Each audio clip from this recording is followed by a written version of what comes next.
and go.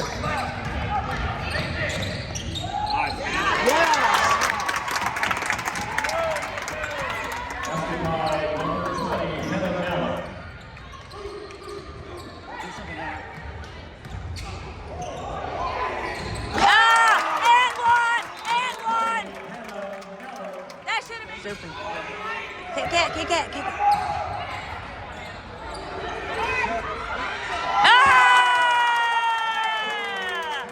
Woo! Yeah! That's what I'm talking about. Let's Sophia! Oh, you missed.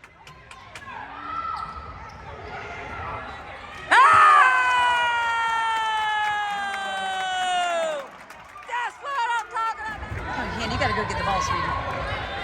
Go get the ball, Hanna. Go get it. Ball! Swing! Go, drive it. Oh, there you go! 3 shots.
Double technical, let's go!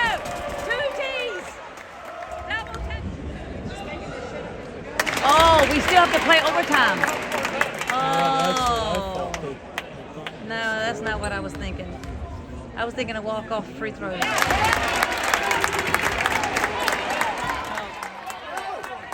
go. You got her. Go after her.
Able to find some easy buckets this game, especially with the height down low.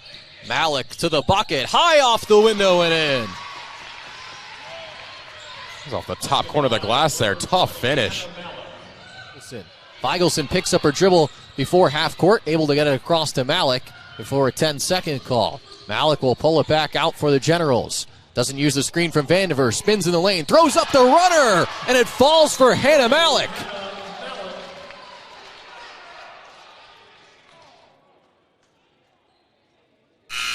Looking like some asking for a charging call there, but Malik able to throw that one up from her hip. Nice teardrop finish. And take another look there at the finish from Malik. Spins in the lane, just throws it high up, and it rolls in. Feigelson on the wing, down low, Vandiver. Skips out Malik, she'll try a 3. And it'll get the friendly roll. And that's just the kind of player Hanna Malik is. Really hasn't been her day largely from shooting, but then 5 straight points for the junior. Feigelson on the wing, down low, Vandiver. Skips out Malik, she'll try a three. And it'll get the friendly roll. And that's just the kind of player Hanna Malik is. Really hasn't been her day largely from shooting, but then 5 straight points for the junior. Zimmerman with not much real estate now kicks it out as Fortescue trying to take the charge. Malik steps over, tries for three and buries it. A big shot for Hanna Malik. She's into double figures. For Feigelson. Skips it across Malik. She'll sidestep the defender and bury another. Back-to-back triples for Hanna Malik. Captains with a couple of seconds left. Kellogg blocked to end the quarter. Washington and Lee 62. Number 1 CNU 57 as we head to the fourth. Back-to-back threes from Hanna Malik have the Generals up by 5 with 10 minutes to play. The fourth quarter as O'Connor wins the tip. Generals start the game start overtime with the basketball. Malik pull-up three. That's good. Hanna Malik from downtown. And how about a big-time statement bucket from Malik? Having trouble scoring in the last 5 minutes. Who's coming up big? Hanna Malik from downtown. Just what the Generals needed. Rebound. Kicks out Feigelson. Pass deflected as it comes to Malik. She's fouled for three. Initially what I thought was going to be maybe bad shot selection from Malik as she did not have her feet set. Turns into a savvy play as she's able to draw the foul and get to the free throw line for the first time tonight. Best free throw shooter on the team at 87%. Through the line, 8 of 20 today as she makes the first. Malik on the season, 87%. Best free throw shooter in the Old Dominion Athletic Conference.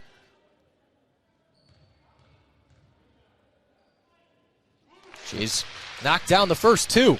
It feels like today, every time the Generals have started to struggle scoring or needed a bucket, Malik's been the person to come up big time for them. She had now 18 points today, make it 19. So all 3 free throws for Malik.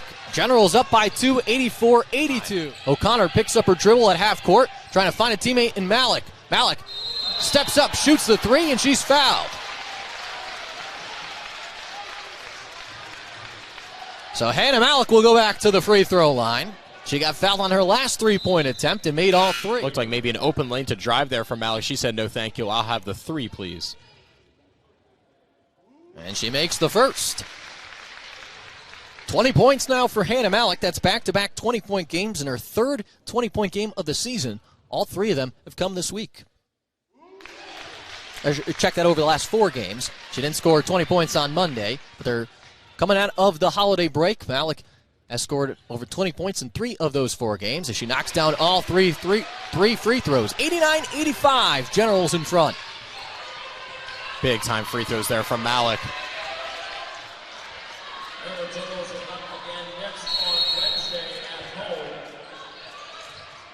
As the official, after all is said and done, will come together and try and tee up head coach Bill Broderick. So Washington and Lee will shoot free throws after a technical was assessed against Christopher Newport. So Hanna Malik will take the technical free throws for Washington and Lee. Malik at the line. She makes the first. So she has a chance to tie this game and send it to double overtime after a technical was assessed. And she does. Wow. We're heading to double overtime in Lexington.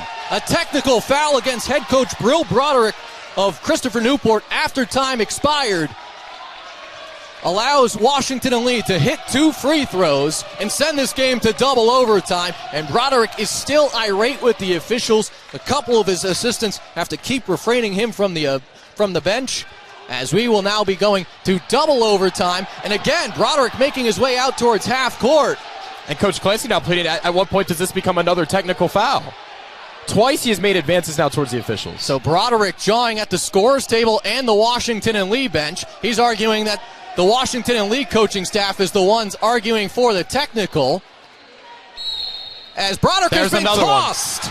Wow. Bill Broderick, double technical after the horn sounds. Washington and Lee will go to the line with no time on the clock to win it here in overtime. Well, when will this be assessed? Is it still at the end of regulation, or is it at the start of the second overtime? That will be what is going to be determined. The technical to end overtime has been assessed. He was given his second tech, but the time has already been put on the clock. I mean, at no point has any of this occurred with theoretical time on the clock. So Broderick will be asked to leave. A double technical after the end of overtime, and one of the most craziest endings you will see. You see a go-ahead shot with 2.1 seconds left. The shot to try and win it off the mark. The coach from the winning team, jawing with the officials, gets double teed up after time expires and has been thrown out of the... And I don't want all this to distract either from the fact that Hanna Malik, despite all the unbelievable distractions, you think the game is already over, is able to still go to the free throw line and knock down 2 shots, needing both to tie the game. So there will be 2 free throws, and it looks like we will... With the second technical foul assessed to Christopher Newport, Washington Lee will shoot 2 free throws. However, there will be a second overtime played. So there will be a second overtime played. So the free throws will come before the start of the second overtime as Hanna Malik knocks down the first. So Washington and Lee will at least take a lead into double overtime. It is weird to say in itself, you never take a lead into overtime because the game is normally done. But Washington and Lee up 95-93. We will play a 6th period of basketball. Open in the corner. Off the mark, Malik fighting for the board. She comes away with it. Malik on the drive, leaves it off for Actor. Got it, and the foul! Lauren Actor finishes through contact to the line for an and-one opportunity. It will be a 3-point game with less than 20 seconds to play. You go for the quick 2, start fouling to elongate the game, or you go for the 3, where Hanna Malik is 4 of 9 from downtown. As a team, the General is now 7 of 21. You can get it easily in the first 4 or 5 seconds. Otherwise, try to get that open look and see if you can get Malik, at least with her feet set, a look. Hard to say exactly what will happen, but got to think that ball is going to wind up in the hands of Malik at some point. And Raider. Michelson to inbound for Washington and Lee. They get it in for Malik. Malik catch and shoot 3. It's good! No way. Hanna Malik buries an NBA 3. That's unbelievable. CNU quickly the other way. Malagar the runner. Off the mark. Feigelson collects the miss. 8 seconds to play. Feigelson gets it for Malik. It's turned over into the hands of Malagar.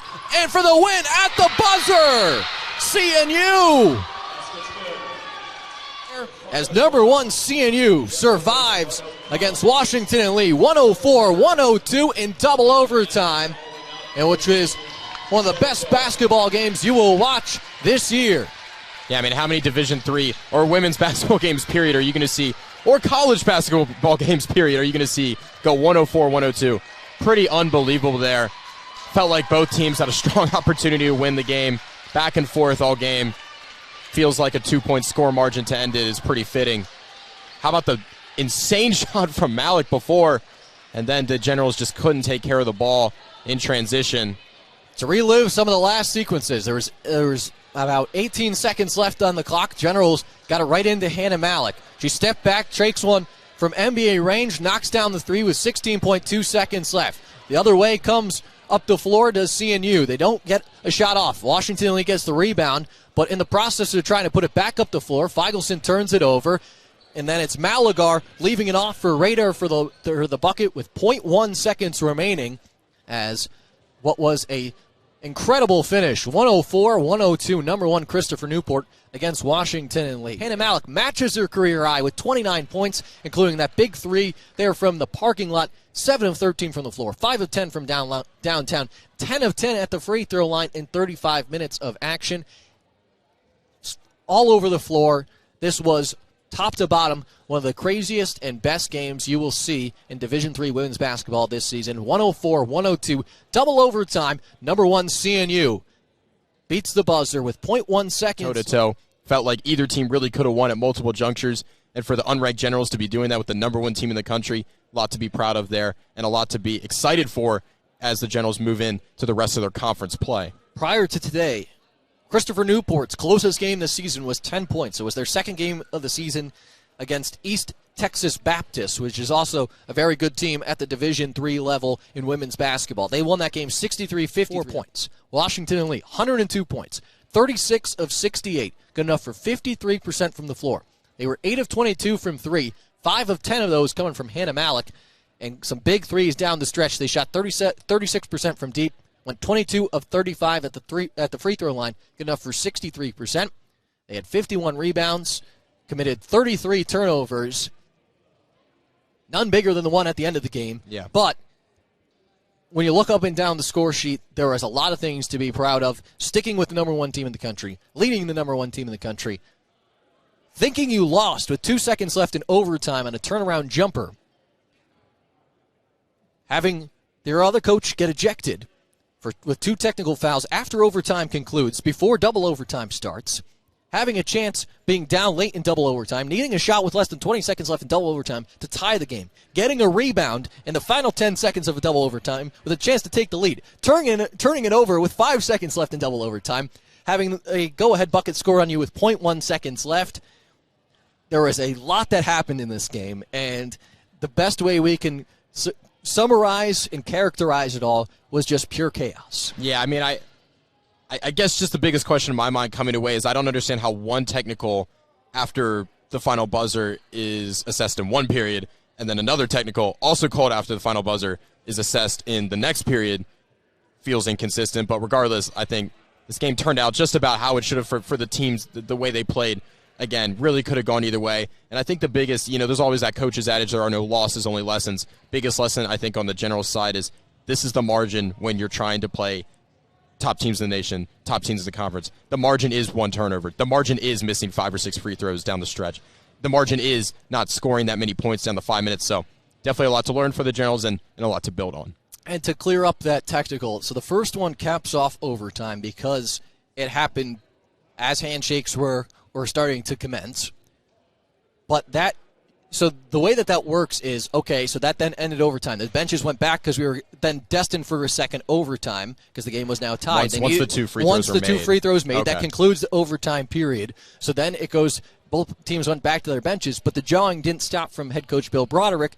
He then got that second technical, but that is then assessed at the start of the next period because the book has been closed on the previous The sequencing quarter. of the actions, got it. So that's for the people that stuck with us through that. That's how that plays out, and that's how that is further explained. I know it's complicated. Yeah. I know it's confusing, and I know it's probably a way you've never seen a game potentially be decided.